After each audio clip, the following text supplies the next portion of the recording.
قرآن مجید نے نبی پاک صلی اللہ تعالی علیہ وسلم کا ادب امت کو سکھایا ہے۔ یہ جو ادب ہوتا ہے، تعظیم، اکرام، یہ معاشرے کے اندر سکون پیدا کرتا ہے۔ بدبنی بے سکونی پیدا کرتی ہے، بے ادبی لوگوں کو تکلیف میں مبتلا کرتی ہے، بے سکون کرتی ہے۔ آپ ہمیشہ ماں باپ کو پیسے دیں، خدمت کریں، لیکن ایک دن اگر آپ بوڑھی اماں سے کہہ دینا کہ اماں تو بھی تو تھوڑی سیانی بن جانا، اگر میری بیوی اس طرح کی ہے تو ہی ٹھیک ہو جا، تو ایک دن جو آپ سخت لفظ کہہ دیتے ہیں وہ اماں کو ساری رات سونے نہیں دیتا، بڑی تکلیف میں آ جاتی ہے۔ اس کو یوں نہیں کہنا چاہیے تھا۔ والد کو جس دن انسان کہتا ہے نا کہ ابا جی آپ کی وہی سوچ ہے اور اب زمانہ بدل گیا ہے، تو اس بیچارے کو یوں محسوس ہوتا ہے کہ کمائی ساری ضائع ہو گئی۔ میرے بیٹے کو یوں نہیں کہنا چاہیے تھا۔ توہین، بے ادبی لوگوں کو بے سکون کر دیتی ہے۔ بیوی کئی دفعہ اپنے شوہر سے یہ مطالبہ کرتی ہے کہ خرچہ تھوڑا دے دیا کر، لیکن میرے ماں باپ کو گالی نہ دیا کر، مجھے تکلیف ہوتی ہے۔ کچھ شوہر بھی کہتے ہیں اپنے گھر والیوں سے کہ میں روٹی بھی کھا لوں گا ہوٹل سے، کپڑے دھلوا لوں گا دھوبی سے، تو بے شک میرا کوئی کام نہ کر، بس تیرے ذمے یہ ہے کہ تو نے میرے ماں باپ کی قدر کرنی۔ یہ جو توہین کا معاملہ ہے نا، یہ ٹھیک نہیں ہوتا، یہ تکلیف دیتا ہے، انسان اذیت میں آ جاتا ہے۔ لیکن جب آپ ادب کرتے ہیں، اماں انتظار کر رہی تھی کہ میری بیٹی نے فون کر دیا، اسے کو 10-20 ہزار کی ضرورت ہے، پر اب میں بیٹے کو کس طرح کہوں، وہ بیچارہ تو خود بڑی محنت کرتا ہے، اس کی آمدن کم ہے، خرچے اس کے زیادہ ہیں، کس طرح بیچارہ افورڈ کرے گا۔ سوچ رہی تھی، کیونکہ اسے پتہ ہے بیٹے کی مجبوریوں کا۔ بیٹا آیا تو اس نے بڑی ترتیب سے جملے تلاش کر کے کہا پتر میرا دل تو نہیں کرتا، لیکن تیری بہن کو تھوڑی سی ضرورت پڑ گئی ہے، میں چاہتی تو نہیں، مجھے پتہ ہے تیرے بچے ہیں، تیرا ماحول سخت ہے۔ تو پتر نے اس طرح کیا کہ وہ دور بیٹھا تھا تو اٹھ کے اماں کے نیڑے آ گیا اور ماں کا ہاتھ چوم کے کہنے لگا اماں میرے ساتھ ڈر ڈر کے بات نہ کیا کر، جب میں تیرا ہوں تو میری ہر شے ہی تیری ہے۔ بس ٹھیک ہے، یہ اس نے ایک دن کہا نا، لیکن اماں جب بھی اس بات کو یاد کرے گی اس کا کلیجہ ٹھنڈا ہو جائے گا، وہ کہے گی کمال کر دیا میرے پتر نے، کمال۔ آپ رات کو آئے کام سے تھکے، ابا جی کی چارپائی پہ بوڑھے والد صاحب، تو پیروں میں جا کے بیٹھ کے ابا جی لے آؤ تھوڑا کوٹ دیاں، ہے یہ نمبر ٹانکنے والی بات ہی۔ بس آپ نے کہا ابا جی لاؤ تھوڑا دباؤں، تو ابا فوراً کہتا ہے پتر میں کیڑا حلوان گیا سا، تو کم تو آیا جا سو میرا پتر جا کے، وہ نہیں دبانے دیتا۔ لیکن وہ بوڑھا کمزور باپ، آپ چلے گئے، اس نے چہرہ رضائی میں چھپایا، کوئی اور نہیں تھا، وہ تھا اور اس کا رب تھا۔ تو اس نے پھر رو کے کہا یا اللہ میرے پتر کو نا لمبی عمر اور عزت والی زندگی عطا فرما۔ اور سویرے اس نے چوک میں کھڑے ہو کے دعا مانگی، یا اللہ انج دی اولاد سارے انو دیں، میرا پتر تھکیا ہوندا ہے تے مینوں کٹ کے۔ آپ سمجھ لیں بات کو، آپ توہین کریں گے معاشرے میں تکلیف پیدا ہوگی۔ آپ ادب کریں، احترام دیں، آپ اکرام کا مزاج بنائیں، عزت دینا شروع کریں، معاشرے میں سکون پیدا ہونا شروع ہو جائے گا۔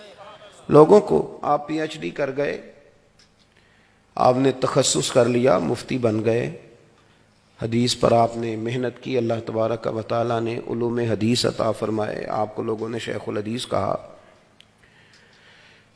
آپ مسند ارشاد پر بیٹھے پیر صاحب ہو گئے، آپ مسند تدریس پر بیٹھے، استاد جی استاد جی استاد جی کی آوازیں آنے لگیں، بڑی بات ہو گئی، بلے بلے ہو گئی۔ پر ایک استاد تھا صرف آپ کا میٹرک پی ٹی سی، اور آپ پی ایچ ڈی ہو گئے۔ بڑی پجاروں میں آپ گزر رہے تھے، استاد جی سائیکل پہ تھے، تو جب آپ پجاروں میں گزرے تو استاد جی کو دیکھ کے بریک لگائی، نیچے اترے، سلوٹ مارا، طبیعت کیسی ہے؟ تو وہ بیٹھ کے دوبارہ سائیکل پہ جائے گا، لیکن اسے یوں محسوس ہوگا کہ اس کی یہ سائیکل پجاروں سے مہنگی ہو گئی ہے، اس کا درجہ بڑھ گیا ہے۔ لیکن اگر وہ گرد ڈال کے چلا جائے استاد جی پہ تو اسے تکلیف ہوگی کہ میں نے، میری بات کو آپ سمجھیں جو میں نے بات شروع میں کی، کہ ادب کریں گے تو معاشرے میں سکون پیدا ہوگا، بے ادبی کریں گے تو اس سے معاشرے میں بے سکونی، بے چینی، بے قراری۔ ہمارے ہاں تیزی سے بے ادبی پرموٹ ہوئی ہے، پرموٹ کی گئی، یعنی اب ہم گپ شپ نہیں کرتے۔ یہ جو گپ شپ ہے نا، اب ہم نے کسی اور گناہ کا نام بدل کے گپ شپ رکھا ہے، اصل میں کرنی ہے چگلی، غیبت، نام ہے اس کا گپ شپ۔ جس طرح لوگوں نے جھوٹ کا نام بدل لیا نا، جھوٹ کا نام بدل کے لوگوں نے بہانہ رکھ لیا ہے، کہتے میں کو بہانہ کر چھڑیا سی، حالانکہ اصل بات یہ ہے کہ جھوٹ بولا تھا۔ ہم نا تیزی سے ایک دوسرے کے خلاف تعفن پھیلایا، اور جب میں کسی کے خلاف لوگوں کو اکسا رہا ہوں تو میں یہ کیسے سوچ سکتا ہوں کہ میرے حق میں رہ جائیں گے؟ کسی کے حق میں نہیں رہے۔ آپ نام لے لیں، معاشرے میں پوچھ لیں پولیس والے کیسے ہوتے ہیں، لوگ کہیں گے توبہ توبہ، چلو جی پولیس والے خراب ہو گئے تو پٹواری ٹھیک ہوتے ہیں؟ ہاں نہ تو کرے نا، چلے ان کو بھی چھوڑ دیتے ہیں، سیاستدان، تاجر، چلیں آپ کبھی تجربہ کر لیں، عوام میں بیٹھ کے پوچھیں مولویوں کے بارے میں کیا خیال ہے۔ میں صحیح کہہ رہا ہوں آپ کو، آپ پوچھ لیں، بہت سارے لوگ کہیں گے اللہ ہی بچائے جی، میں صحیح کہہ رہا ہوں، اور یہ ہنسنے کے لیے نہیں، رونے کے لیے کہہ رہا ہوں۔ آپ میری بات کو کیوں بھلا؟ ہم نے نا ایک دوسرے کے خلاف بیٹھ کے باتیں کی ہیں، ہم نے پری پلان یہ سارا کچھ کیا، ہم نے خود آگ لگائی ہے چمن میں اپنے۔ بے سبب گردش ایام کو الزام نہ دو، ہم نے خود نور کا ظلمت سے کیا ہے سودا، ہم نے خود نور کا ظلمت سے کیا ہے سودا، کر کے توہین سحر شام کو الزام نہ دو، ہم نے خود پرموٹ کی بے ادبی، توہین، ایک دوسرے کے خلاف کہانیاں۔ ایسا تو نہیں ہے نا کہ میں کسی کا ادب کروں اور میرے شاگرد میرے مرید نہ کرے، یہ کیسے ہو سکتا ہے؟ ہم نے کیا ہی نہیں، مزاج ہی نہیں بنایا، یہ ذوق ہی نہیں۔ ہم نے بس لوگوں کو یہ کہا کہ ایک میں ٹھیک ہوں، ایک وہ ٹھیک ہے جو میرے پیچھے ہاتھ باندھ کے چلتا ہے، تیسرا کوئی ٹھیک ہے، خدا مجھے ایسی خدائی نہ دے کہ اپنے سوا کچھ دکھائی نہ دے۔ ہم نے تو معاشرے کو گدلا کرنے میں، میلا کرنے میں، کہ ایک دوسرے کا احترام شروع کریں، پیار شروع کریں، ادب شروع کریں، ایک دوسرے کی ضرورت کو محسوس کریں۔ یہ جو تعظیم ہے یہ حسن ہے دین کا، یہ وقار ہے۔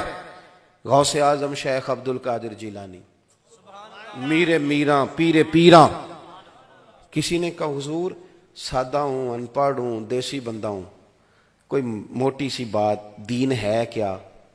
تو غوث پاک فرمانے لگے میں نے 40 سال دین پڑھایا ہے، اور اس سے پہلے 12 سال میں نے صرف پڑھا ہے۔ فرمانے لگے میں اس نتیجے پہ پہنچا ہوں کہ مدینے والے رسول کا سارا دین ادب کا نام ہے۔ سبحان اللہ، سبحان اللہ، یہ بے ادبہ مقصود نہ حاصل نہ درگاہ ٹوئی، سبحان بانج ادب دے محمد بخشا توڑ نہیں چڑھیا کوئی۔ ادب، تعظیم، قرآن حکیم نے کیا فرمایا؟ قرآن کہتا ہے کہ غیر ارادی بھی تم توہین نہیں کر سکتے۔ ایک تو معاذ اللہ ارادہ تھا نا، وہ تو بات ہی بڑی دور ہے، ایک یہ کہ غیر ارادی، اس کی بھی تمہیں اجازت۔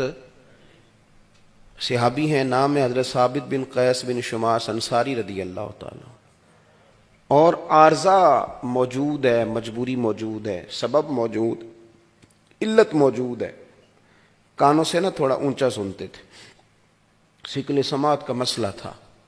جو لوگ اونچا سنتے ہیں وہ بولتے بھی اونچا ہیں، تو وہ نا نبی پاک صلی اللہ علیہ وسلم کی بارگاہ میں آتے۔ جو میں آپ کو سمجھانا چاہتا ہوں، بالخصوص نوجوان میری بات پر غور کریں۔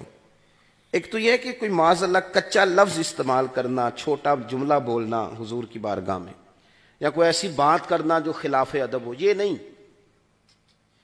بولتے بھی ادب کے ساتھ تھے، کہتے بھی فدا کا ابی و امی یا رسول اللہ، حاضر بھی ہاتھ باندھ کے ہوتے، بیٹھتے بھی اتحیات کی حالت میں، ساری وہ ادب کی جو پوزیشنیں تھیں، لیکن چونکہ بیچارے اونچا سنتے تھے تو بولتے ذرا تھوڑا اونچا تھے۔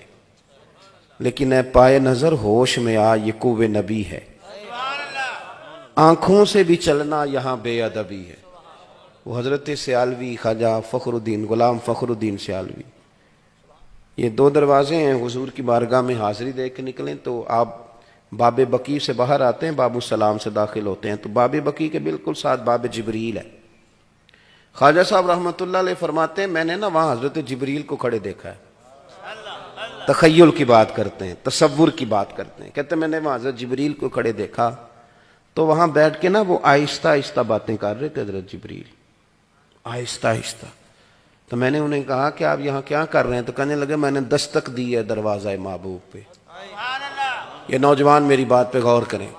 یہ آپ کو نا صحافیوں نے اور یہ میڈیا نے کہہ دیا ہے کہ اب آپ کے ہاتھ میں میڈیا ہے تو جس کی مرضی آپ پگڑی اچھال لیں. نہ، مہذب قومیں یہ کام نہیں کرتی. سیاسی لیڈر آپ کو تباہ کر رہے ہیں کہ ایک دوسرے کے خلاف ذاتیات پر اتر کر بات کرو. یہ مہذب قوموں کا یہ رویہ نہیں ہوتا. کسی کے لیے جملے بولنے تو تضحیق کا میز، اور دوسرے کی وہ برائیاں بھی بیان کرنی جن کا کوئی ثبوت ہی پاس نہیں. یہ انداز ہمارا کبھی نہیں رہا اور نہ کبھی پاکستان کے مزاج میں یہ بات داخل ہو سکتی ہے. سمجھیں آپ. خواجہ صاحب فرماتے ہیں کہ میں نے نا وہاں کھڑے دیکھا تو میں نے کہا کہ اے جبریل آپ نے دستک دی ہے تو کس طرح دی ہے؟ تو کہتے ہیں مجھے حضرت جبریل کہنے لگے، عالم تصورات کی بات سمجھاتے ہیں. کہتے ہیں وہ مجھے کہنے لگے میں نے دستک دی ہے پر دی اپنی پلکوں کے ساتھ. باب جبریل کے پہلو میں ذرا دھیرے سے، فخر کہتے ہوئے جبریل کو یوں پایا گیا. پہلے جملہ ہی دیکھیں کتنا درگاہ ادب والی ہے نا، تو انداز دیکھیں کیسا ادب والا ہے. کہتے ہیں باب جبریل کے پہلو میں ذرا دھیرے سے، فخر کہتے ہوئے جبریل کو یوں پایا گیا. کہنے لگے ہم نے پلکوں سے درے یار پہ دستک دی ہے، کیونکہ ذرا آواز اونچی ہوئی تو عمر کا سرمایا گیا. حضرت ثابت بن قیس تھوڑا اونچا بولتے تھے حضور کی بارگاہ میں، اور مجبوراً عارضہ تھا. اللہ تعالیٰ نے قرآن حکیم نازل کر دی. فرمایا یا ایھا الذین آمنوا لا ترفعوا اصواتکم فوق صوت النبی، اے ایمان والو اپنی آوازیں میرے نبی کی آواز سے اونچی نہ کرنا. تم خیال کرو، تم دیکھو تم کہاں کھڑے ہو، احساس کرو، بارگاہ کی طرف دیکھو تم کہاں کھڑے ہو. خبردار میرے محبوب کی آواز سے تمہاری آواز اونچی اس طرح نہ میرے محبوب کی بارگاہ میں بات کرو جس طرح آپس میں کرتے ہو. تو اگر یا اللہ ہو گئی تو فرمایا ان تحبط اعمالکم، سارے عمل ضائع کر دیے جائیں گے. وانتم لا تشعرون، اور تمہیں پتہ بھی نہیں چلے. ضائع اعمال یعنی تمہارا حج، زکوٰۃ، روزہ، نماز، صدقہ، خیرات، یہ بچ تب سکتی ہے جب تمہارے اندر ادب رسول ہو. یہ بچے گی تب جب حضور کا، اور یہ قرآن حکیم ہے، کسی شاعر کا تخیل نہیں، یہ قرآن حکیم ہے. یہ کسی صوفی کا ادب نہیں، یہ قرآن ہے اور یہ نص ہے. چھوڑ دیں جو ہم نے کام شروع کیا ہوا ہے نا، ہمارے ذمے نہیں ہے لوگوں کا حساب، وہ رب کریم خود لے لے گا. ہم نے پرموٹ کیا معاشرے کے اندر توہین کا رویہ، تضحیق کا رویہ، مذاق بنانا. اور ایک بات اور یاد رکھیں، نبی پاک صلی اللہ علیہ وسلم نے فرمایا اگر تم نے کسی بندے کو ایسی جگہ رسوا کیا جہاں اس کی عزت بنی ہوئی تھی تو خدا تمہیں وہاں رسوا کرے گا جہاں تمہاری عزت بنی ہوئی ہوگی. آپ اپنی عزت ایک صورت میں کرا سکتے ہیں کہ دوسرے کی عزت شروع کر دیں، ورنہ یہ ممکن نہیں ہے. ہمارے ہاں لوگ یہاں تو عزت مانگ کے لیتے ہیں یا چھین کے لیتے ہیں، یہ مزاج ہے. یا مانگیں گے کہیں گے تو میری عزت نہیں کرتا، آ جاؤں گا یار تیری محفل پہ پر تجھے پروٹوکول نہیں دینا آتا، یہ مانگی ہے عزت. اور یہاں چھین لیں گے. چھوٹی والی سالی کی شادی تھی تو داماد صاحب ناراض ہو گئے، کہنے لگے وہ تیرے ابا نے، تو اپنی بیوی سے کہتا ہے تیرے ابا نے تو مجھے ٹیوٹے میں بٹھا دیا، کار میں نہیں بٹھایا، اٹھا بچے گھر چلے. تو بوڑھا سسر بیچارہ ہاتھ باندھ رہا ہے، کہتا ہے پتر تیری مہربانی، غلطی ہو گئی، اگوں نہیں کرتا. وہ بیچارہ منت کرتا ہے، روتا ہے. بچی کی شادی ہے نا، بیٹی اور داماد چلے جائیں گے تو کیسے نظام چلے. رویا، بلا کے لایا، صرف کار میں نہیں فرنٹ سیٹ پہ بٹھایا، بوڑھے کو رلایا، چلو لے لی عزت. تو یہ عزت آپ نے کرائی نہیں، یہ تو آپ نے چھینی ہے. یہ آپ نے چھینی ہے. عزت چھینی نہیں جاتی, اس طرح کے کام کیے جاتے ہیں کہ عزت کرنے کو دل کرے. ہم بوجھ بن کے عزت لیتے ہیں, بوجھ بن کے عزت نہ لیں. آپ نہ مانگیں نہ چھینیں, کام کریں اور عزت کریں. آپ عزت کریں. آپ کہیں کہ میں بیوی کی بہن کی شادی میں آیا ہوں تو میری بھی تو بہن ہے نا, تو آپ کہیں کہ میں تو مطلب یہ کہ بس میں بیٹھنا کیا, میں تو کھڑے ہو کے بھی آنے کو تیار ہوں, بیٹی کا مسئلہ ہے. آپ اس طرح کے کام کریں کہ طبیعت ٹھنڈی ہو, کلیجہ سکون میں آئے. حضرت عبداللہ ابن عباس رضی اللہ تعالیٰ عنہ حضور سید عالم صلی اللہ علیہ وسلم کے چچا جناب عباس کے صاحبزادے ہیں, خاندان رسول سے تعلق ہے, اور نبی پاک صلی اللہ علیہ وسلم نے انہیں دعا دی تھی کہ اللہ اسے علم و فضل عطا فرما, اور امت مسلمہ کے پہلے مفسر قرآن ہے. گھر کتنا اونچا ہے, دعا پیچھے کتنی بڑی ہے, تائید کتنی مضبوط ہے. فرماتے مجھے پتہ چلا کہ حضرت زید بن ثابت رضی اللہ تعالیٰ عنہ ان کے پاس حضور کی حدیثیں زیادہ ہیں. ایسا نہیں ہے کہ میں بڑے خاندان کا ہوں تو اب میں نے صرف کرانی ہے, کرنی نہیں کسی کی بھی. میں یہ اعلیٰ حضرت بریلوی رحمۃ اللہ علیہ نے اس کو لکھا ہے ملفوظات شریف میں. فرماتے میں چلا جاتا تھا حضرت زید بن ثابت کے گھر, اور جناب عبداللہ ابن عباس حضور کے چچا زاد, بڑا قبیلہ, بڑا خاندان, بڑا نام, بڑا قد کاٹ, بڑی محبوبیت, بڑا درجہ, لیکن ادب کا یہ عالم تھا. فرماتے میں نے کبھی جا کے اپنے استاد کے دروازے پہ دستک نہیں دی. او جوانوں سنو میری بات, دستک نہیں دی. فرماتے ہیں حضرت زید بن ثابت کے گھر جاتا تھا, ان کے دروازے پہ بیٹھ جاتا تھا. وہ مرضی سے جب آتے تھے, دروازے پہ دستک نہیں دینی, مرضی سے آتے. آپ فرماتے ہیں کبھی یوں بھی ہوتا کہ وہ گرمیوں میں آرام کر رہے ہوتے اور میں باہر بیٹھ جاتا, دروازہ ان کا صحرا میں کھلتا تھا, تو جب میں تھک جاتا تو میں اپنے امامے کا تکیہ بنا کے لیٹ جاتا, اور ٹھنڈی ہوائیں جب مدینہ چوم کے گزرتی تو کچھ ریت بھی میرے بالوں میں پڑ جاتی. تو فرماتے ہیں وہ اپنی مرضی سے باہر آتے تو آ کے کہتے ہو میرے محبوب کے چچا کے بیٹے, دستک دے لیتے. تو فرماتے ہیں میں سائل بن کے آیا ہوں, شاگرد بن کے آیا ہوں, تکلیف نہیں دوں گا, آپ مرضی سے آئے ہیں. ابھی بھی اگر آپ کا دل چاہے, طبیعت حاضر ہو, تو مجھے مدینے والے رسول کی چند حدیثیں نہیں سنا دیتے, میں انہیں حفظ کرنے آیا ہوں.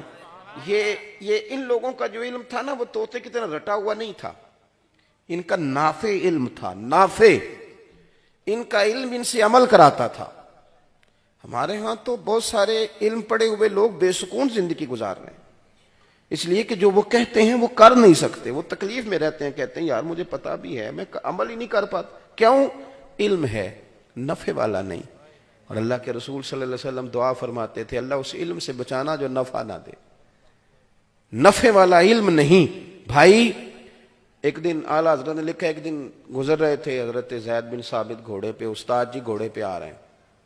ایک تو یہ کہ استاد جی کو خدمت کی ضرورت ہے, اور یہ کہ ضرورت کوئی نہیں, روٹین میں گھوڑے پہ بیٹھے ہیں اور وہ تشریف لا رہے ہیں. سامنے سے حضرت عبداللہ ابن عباس آ گئے. جی